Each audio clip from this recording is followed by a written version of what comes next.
이 바울의 길을 막아선 것이 있었는데, 그 막아선 것은 다름이 아니라 하나님의 영이 마게도냐로 들어갈 것을 명령했다라는 것이죠.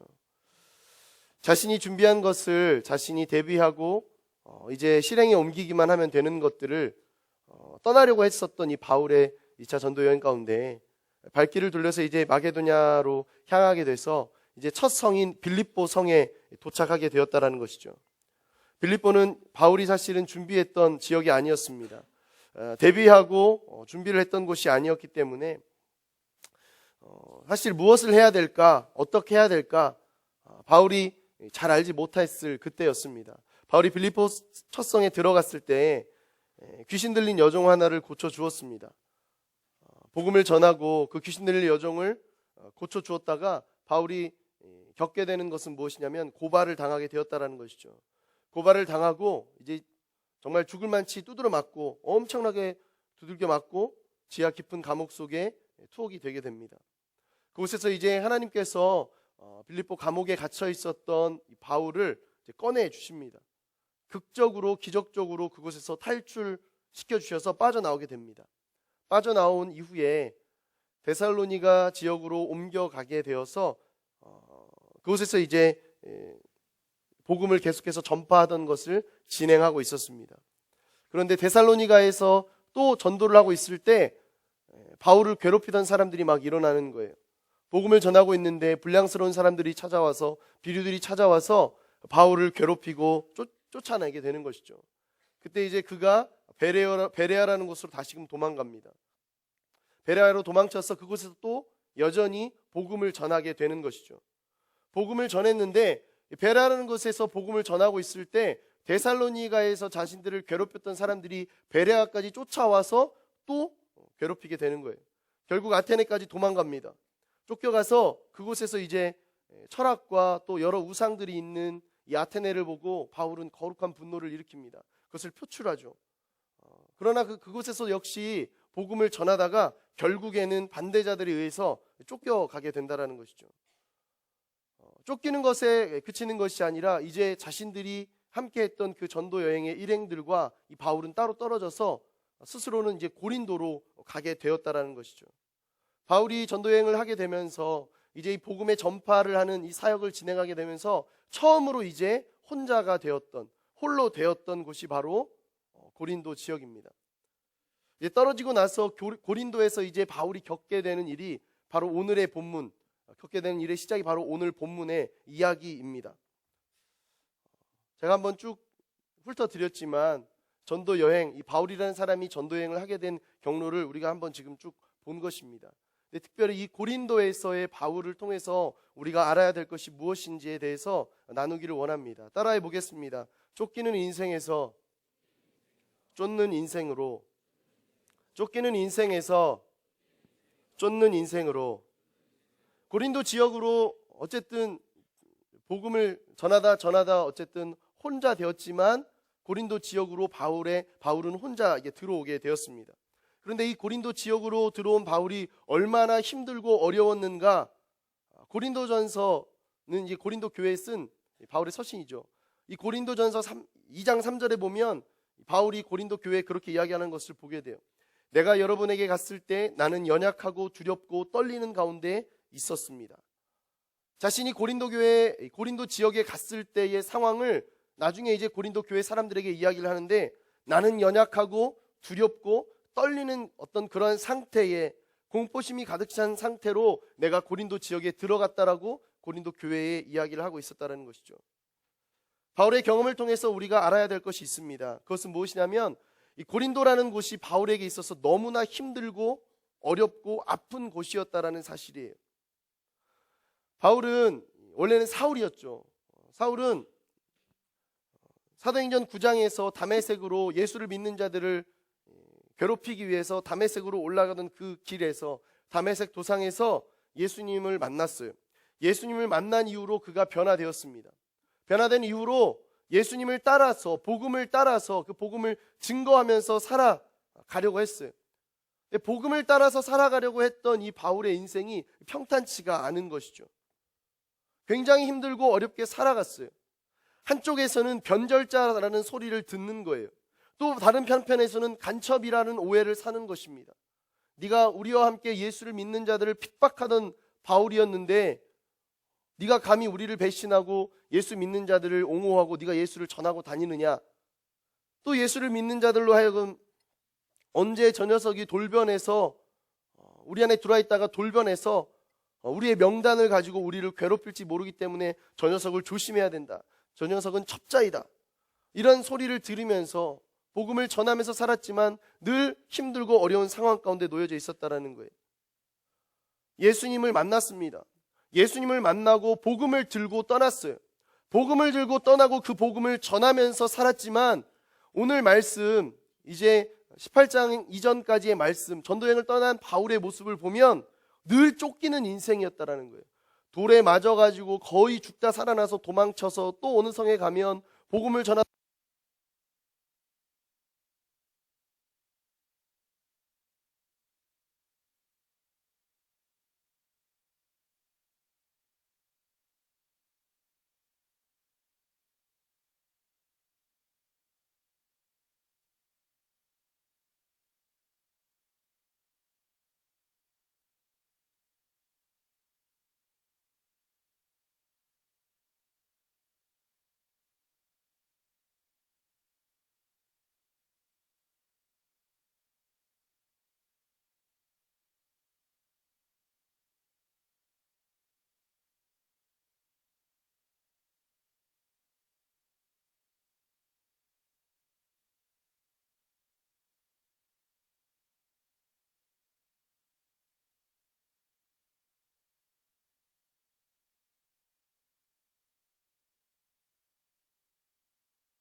여러분, 내가 내 인생에 늘 앞서 나가지 못하고 내가 늘 쫓기는 인생으로 살아가고 있다면 원인을 다른 데서 찾으면 안 됩니다. 하나님의 사람에게 있어서 내가 쫓기고 있는 인생이다. 나는 쫓기는 삶을 살아가고 있다. 이유는 단 한 가지입니다. 내가 여호와를 전심으로 쫓지 않기 때문이라는 거예요. 쫓기는 쫓아도 자발적으로 주님을 쫓아가지 않기 때문이라는 것입니다. 신명기 1장 29절부터 33절의 말씀을 보면 여호와께서는 앞서가시는, 너희보다 앞서가시는 여호와 하나님이시다 라고 이야기를 하는 것을 보게 됩니다. 이집트에서 이스라엘 백성들이 출애굽을 할 때 무서워서 벌벌 떨고 있을 때 모세가 앞장서서 우리는 도망가야 된다, 이곳에서 나가는 것이 하나님의 뜻이다, 이곳에서 탈출하는 것이 하나님의 계획이다 라고 이야기해서 너희들은 나를 따르라고 이야기했을 때 벌벌 떨면서 무서워했습니다. 그때 하나님께서 말씀하시는 거죠. 너희보다 먼저 가시는 여호와가 나다. 이 말씀에서 내가 구름 기둥으로 불 기둥으로 내가 너희를 인도해 줄 것이다 라고 이야기했다라는 거예요. 여러분, 이집트를 빠져나올 때 이집트 출애굽을 할 때 이스라엘 백성들은 한 가지를 선택해야 돼요. 그것은 무엇이냐면 여호와를 전심으로 따라갈 것을, 쫓아갈 것을 선택해야 된다는 것입니다. 왜? 여호와를 따라서 나섰을 때 전심으로 여호와 하나님을 따라가지 않으면 결국 내 뒤에 따라오는 이집트 병사들로 하여금 군대로부터 쫓김을 당할 수밖에 없다라는 거예요. 추격을 당할 수밖에 없다라는 거예요. 여러분, 상황은 변한 게 없어요. 내 뒤에는 이집트 군대가 쫓아옵니다. 내 앞에는 홍해가 있어요. 모세가 기도를 막 하죠. 나는 죽었구나. 괜히 내가 모세를 따라 나와서 난 이제 죽었다. 근데 모세를 따라 나온 것이 아니라 여호와 하나님을 따라 나온 것이죠. 여호와 하나님을 따라 나서기로 결정하면 끝까지 여호와 하나님을 붙잡아야 되는 거예요. 그 붙잡은 손을 놓아버리게 되면 앞서서 주님과 함께 동행하며 나아가는 인생에서 쫓기는 인생, 추격받는 인생이 될 수밖에 없다라는 거예요. 분명히 말씀에 기록되어져 있어요. 너희보다 먼저 가시는 너희의 여호와 하나님, 앞서서 싸우시는 여호와 하나님을 바라보라고 이야기하십니다. 여호와를 따라가면 나는 앞서가는 인생이 되는 거예요. 뒤를 신경 쓰지 않아도 되는 인생이 된다라는 거예요. 그러나 여호와를 따라가지 않을 때, 여호와를 쫓아가지 않을 때 우리의 인생은 쫓기는 인생, 늘 추격당하는 인생이 될 수밖에 없다라는 거예요. 여러분, 쫓기는 인생은 힘들 수밖에 없습니다. 여러분 다 1등을 학교 다닐 때 다 1등 해봤잖아요. 1등을 지키는 게 얼마나 힘듭니까? 2등이 좀만 더 공부하면 나 따라잡으면 어떡하지? 저만 이런 고민한 거 아니잖아요. 다 같이 이런 고민 다 하잖아요. 여러분, 쫓기는 인생은 늘 불안한 거예요. 그러나 내 비전을 향해서, 내 꿈을 향해서, 하나님을 향해서 표대 되신 예수 그리스도를 바라보며 쫓아가는 인생은 그 인생이 수월할 수밖에 없다라는 거예요. 주님과 동행하고 여호와 하나님과 함께하는 인생, 앞서 나가는 인생은 절대 쫓기는 인생이 될 수 없다라는 거예요. 하나님이, 그런 하나님이 우리와 함께하고 계신다는 거예요. 오늘 말씀에 바울과 함께하고 계신다는 거예요. 여러분, 하나님 안에 있으면 얼마나 편하고 좋은 줄 아십니까? 여러분, 항공모함 아시죠? 보통 비행기가 이륙을 하려면 한 3,000m 정도의 활주로가 필요하답니다. 근데 그 가운데서 한 1,500m를 쭉 속도를 올리면서 가속해서 올려서 달려가야지만이 비행기가 평균적으로 1,500m 이상을 달렸을 때 이륙을 하게 된다고 합니다. 근데 항공모함이 아무리 커도 300m, 400m가 안 되는 거거든요. 근데 우리가 늘 보면 미국에서 핵 항모가 이렇게 오면 전투기가 다 실려져 있잖아요. 전투기는 300m밖에 안 되는 그 활주로를 날아서 비상에서 올라가잖아요, 하늘로. 어떻게 전투기는 올라갈 수 있냐라는 거예요. 땅에 있으면 절대 300m 가지고는 뛸 수가 없습니다. 이렇게 이륙할 수가 없어요. 근데 항공모함 안에 있으면 이 전투기가 300m가 안 되는 거리를 가지고도 이륙할 수 있다라는 거예요. 왜 그런지 아십니까? 비행기가 뜨는 그 속도만큼 항공모함이 전속력으로 달려주고 있기 때문에, 동시 추진을 하고 있기 때문에 그런 거예요. 우리가 영화를 보면 알지만 항공모함 보면 바퀴를 이렇게 붙잡고 있습니다. 배가 앞바퀴를 붙잡고 있어요. 그래서 출력을 올려서 비행기의 엔진이 어느 정도 열을 받아서 출력을 올리고 있을 때 새총을 이렇게 당겨서 딱 놓으면 발사되는 것처럼 이 항공모함이 이 비행기를 쉽게 말해서 던져버리는 것이죠. 우리의 인생에 있어서 내가 스스로 내가 정한 하늘을, 내가 바라보는 하늘을 날아가기 위해서는 힘들 수밖에 없습니다. 어려울 수밖에 없어요. 내 힘으로 하려면 3,000m 이상의 활주로를 준비해야 되고 1,500m 이상을 달려야 되고 어느 일정의 속도를 내가 내지 않으면 절대 이륙할 수 없고 비상할 수 없다라는 거예요. 그러나 하나님과 함께 할 때 우리의 인생은 하나님이 함께 달려가고 있고 하나님이 함께 나아가고 계시기 때문에 나는 그만큼 훨씬 더 수월한 인생이 될 수밖에 없다라는 거예요. 사람들이 보기에는 이렇게 짧은데 어떻게 날아갈 수 있을까? 이 항공모함의 능력을 모르기 때문에 하는 이야기죠. 사람들이 보기에는 제 능력이 저거밖에 안 되는데 어떻게 마음이 편할까? 하나님의 능력을 모르기 때문에 그렇다는 것이죠.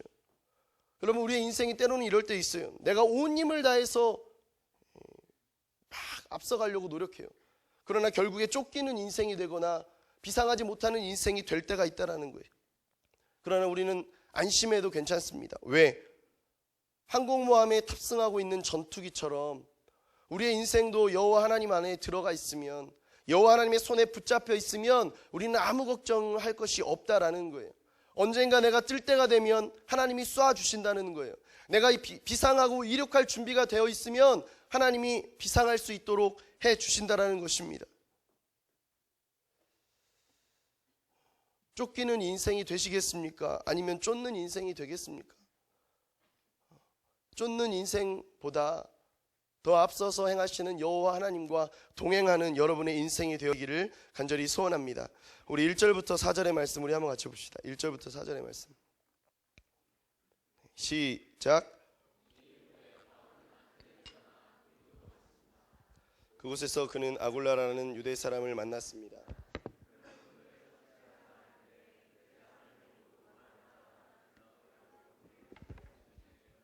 자기 아내 브리스길라와 함께 이탈리아에서 내려온 것입니다. 바울은 그들을 찾아가 그들과 함께 일하며 지냈습니다. 바울도 그들과 마찬가지로 천막 만드는 일을 했기 때문입니다. 안식일이면 그는 회당에서 토론하며 유대 사람들과 그리스 사람들을 설득하고자 했습니다. 바울은 홀로 고린도에 이제 떨어져서 있었죠. 같이 있어도 힘든데 홀로 떨어져서 고린도에서 자기를 반겨주는 사람이 없는 이 고린도에서 지내는 것이 얼마나 힘듭니까? 하나님께서 복음을 전파하라고 나를 세워줬으니까 복음을 전하기는 하는데 전하기만 하면 맨날 도망자 신세가 되는 거예요. 너무 많이 지친 것이죠. 쫓겨서 쫓아가는 인생도 힘든데 늘 쫓기는 인생이 얼마나 힘들겠습니까?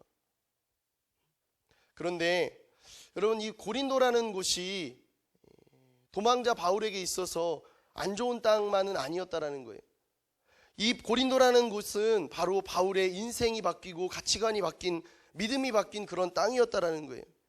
이 땅에서 바울은 쫓기는 인생에서 쫓는 인생이 되었고, 복음을 쫓기면서 전하는 전도자에서 이후로는 로마와 예루살렘을 향해 전진해 나가는 복음 선포자로 변화되었다라는 거예요. 사실 복음을 담대하게 전하는 바울의 모습이 있었지만 이전까지의 모습을 보면 복음을 전하다가 누가 쫓아오면 쫓겨서 다른 땅으로 이동해 가고, 또 전하다가 누가 쫓아오면 또 도망가서 다른 땅에서 복음을 전하는 모습이 이 바울의 전도 여행의 모습이었어요. 그런데 이제 고린도 이후의 삶을 보면 그렇지 않다는 거예요. 굉장히 연약하고 두렵고 떨었다라고 이야기하는 이 고린도 지역에서 바울이 변화되었어요. 바울은 이제 로마로, 예루살렘으로 전진해가는 담대한 믿음의 선포자가 되어버렸다는 것이죠. 그것은 왜 그런가? 바로 하나님은 하나님을 쫓기로 작정한 사람, 하나님께 속한 사람에게 반드시 주시는 것이 있기 때문에 그렇다는 것이죠. 바울은 오늘 그것을 하나님께로부터 얻었다는 것이죠. 바울이 아테네의 아레오바고 광장에서 하나님을 증거했습니다. 근데 많은 이들이 믿지 않았어요. 바울이 예수의 죽음과 부활을 전했을 때 오히려 조롱당했습니다. 거짓말쟁이, 장난하냐, 조롱을 당했어요. 믿는 자들이 극소수에 지나지 않았어요. 자기는 고린도로 따로 흩어져 가고 일행들과 나뉘어지게 되었습니다. 거듭되는 선교 여행으로 피곤할 겁니다. 많은 거리를 걷고 또 걷고 늘 쫓기는 인생으로 불안한 마음 가지고 늘 쫓겼기 때문에 얼마나 마음이 불안했겠습니까? 데살로니가에서 베레아로 80km 이상을 쫓아와서 괴롭히던 사람이 있었는데 얼마나 마음이 불안했겠어요.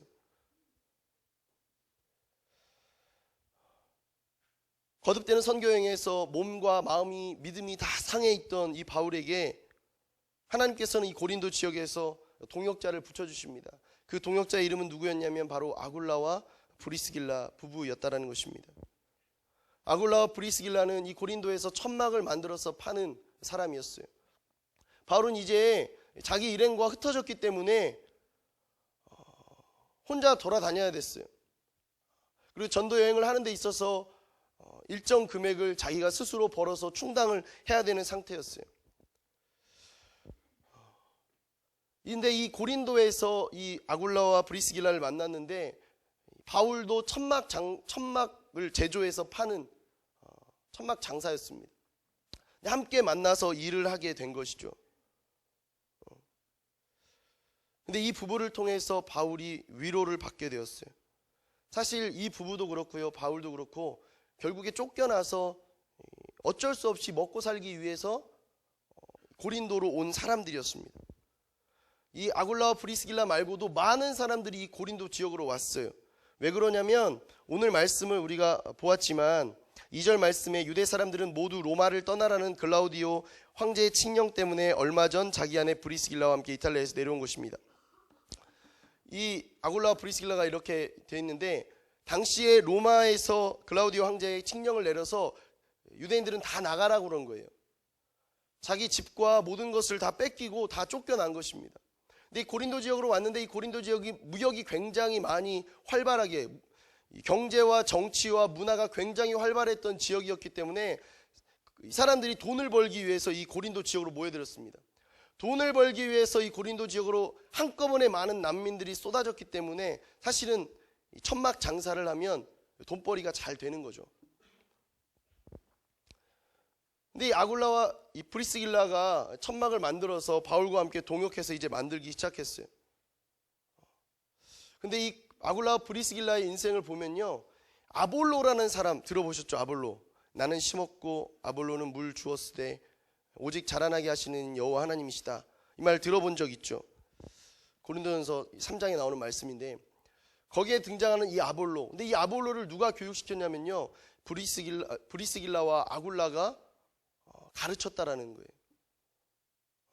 천막을 만들면서 또 하나님의 사람을 잘 양육을 시켰다라는 거예요. 어찌 보면 이 바울의 인생과 이 아굴라와 브리스길라의 인생은 세상의 환경에 쫓기는 인생이에요. 복음을 전했다면 맨날 두드러 맞고 감옥에 갇히고 쫓기고, 로마에서 잘 살고 있었는데 글라우디오 황제의 칙령을 따라서 쫓겨나서 자기가 살던 본토 친척 아비의 집을 떠나서 쫓겨와서 이곳에 지금 정착했거든요. 많은 사람들이 아마 그렇게 될 때 자신감을 잃을 겁니다. 두렵고 떨 거예요. 가진 것이 하나도 없고 할 수 있는 것이 아무도 없는 상태에 내몰려 있는 이런 사람들. 근데 브리스길라와 아굴라 그리고 바울은 달랐다라는 거예요. 환경에 쫓기는 인생이 아니라 복음을 쫓아서 살아가기로 결단한 이 세 사람의 인생은 달랐다라는 것입니다. 많은 사람들은 나는 이제 끝났다. 집도 잃었고 집도 뺏겨버렸고 돈도 뺏겨버렸고 내 지위도 박탈당해버렸고 고린도 지역 아무도 연고가 없는 무연고 지역에 와서 나는 뭐를 해먹고 살아야 되나? 나는 다 틀렸어. 먼저가 나는 이미 다 틀렸다고. 그렇게 이야기를 하고 있을 때 아굴라와 브리스길라 그리고 바울은 다른 인생을 살아가고 있었다는 거예요. 내가 쫓겨왔지만 그러나 나는 쫓겨다니는 인생이 아니라 나는 여호와 하나님 이 복음을 쫓는 인생이 될 것이다. 복음을 쫓는 인생은 절대 하나님이 방치하지 않는다. 내버려 두지 않는다. 하나님께서 책임지는 인생이 되어 주실 것이다. 누구라도 낙심하고 절망하고 실망할 수밖에 없는 그러한 상황이었지만 이 부부와 이 바울은 환경을 뛰어넘은 사람이었다라는 거예요. 환경에 지배받고 환경에 쫓기는 인생, 사람에게 쫓기는 인생이 아니라 복음을 쫓을 때, 하나님을 쫓을 때 그들의 인생이 누가 보기에도 참 대단한 인생이 될 수밖에 없었다라는 거예요. 여러분, 하나님을 쫓기로 결단할 때 하나님은 여러분들에게 반드시 동역자를 허락하여 주십니다. 하나님을 쫓기로 결정하고 결단할 때 하나님께서는 환경을 뛰어넘는, 환경에 쫓기는 인생이 아니라 복음을 쫓아갈 때 하나님께서는 여러분을 담대한 믿음의 사람으로 변화시켜 주신다는 것입니다. 결단하십시오. 결심하십시오. 나는 쫓길 것인가? 나는 쫓아갈 것인가? 우리 6절부터 11절의 말씀 우리 한번 같이 봅시다. 6절부터 11절. 제가 먼저 보겠습니다. 그러나 유대 사람들은 바울에게 대들며 욕설을 퍼부었습니다. 바울은 자기 옷에 먼지를 떨며 단호하게 그들에게 말했습니다. 여러분들이 멸망해도 그것은 여러분들의 책임입니다. 나는 이제 책임이 없습니다. 이제 나는 이방 사람들에게 가겠습니다. 그러고 나서 바울은 회당을 떠나 디도 유스도라는 사람의 집으로 갔습니다. 그는 하나님을 경외하는 이방 사람인데 그의 집은 회당 바로 옆에 있었습니다. 회당장 그리스보와 그 온 집안이 주를 믿게 됐고 바울의 말을 들은 다른 많은 고린도 사람들도 믿고 세례를 받았습니다. 어느 날 밤 주께서 환상 가운데 바울에게 말씀하셨습니다. 두려워 마라. 잠잠하지 말고 말하여라. 내가 너와 함께 있으니 아무도 너를 해치지 못할 것이다. 이 도시에는 내 백성이 많다. 함께 봅니다. 그래서 바울은 그곳에 1년 반 동안 머물면서 그들에게 하나님의 말씀을 가르쳤습니다. 따라해 보겠습니다. 하나님과의 만남이 해답입니다. 여러분, 인생에 있어서 누구를 만나느냐가 참 굉장히 중요한 문제입니다.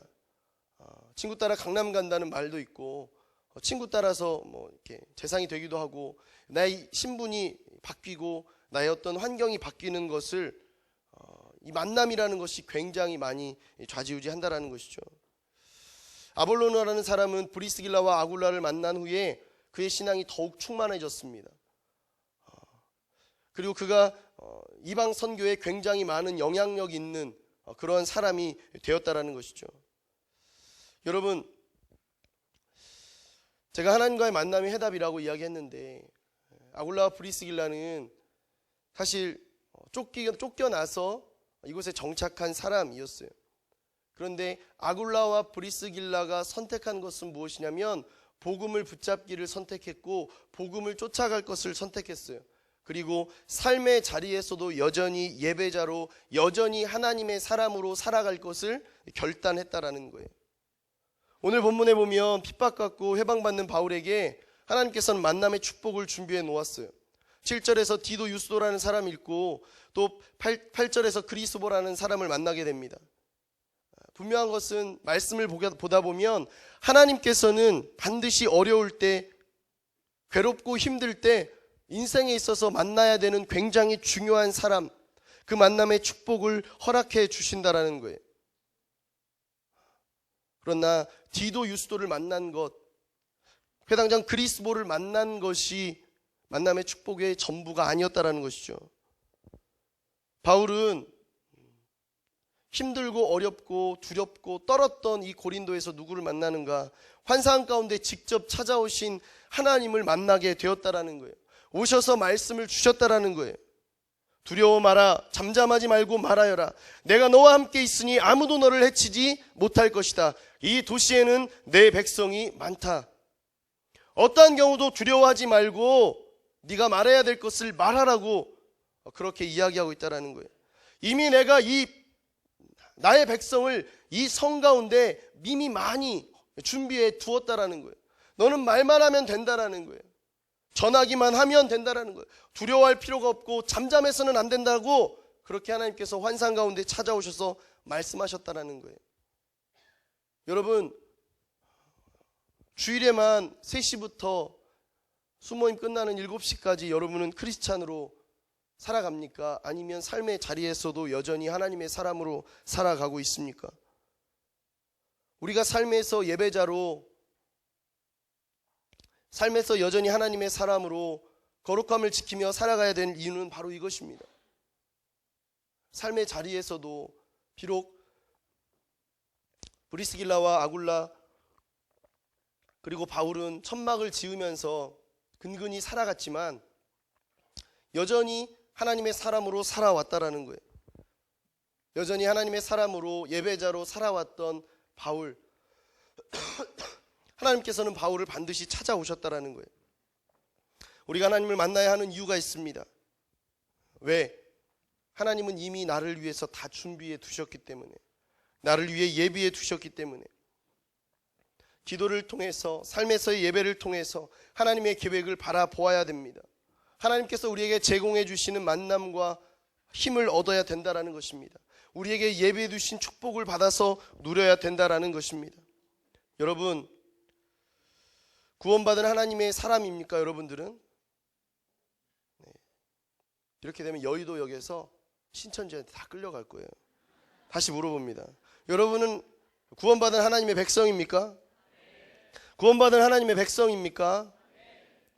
여러분, 그 백성이 맞다면 내 삶 가운데 있는 핍박도, 어려움도, 괴로움도, 아픔도 기뻐할 수 있어야 돼요.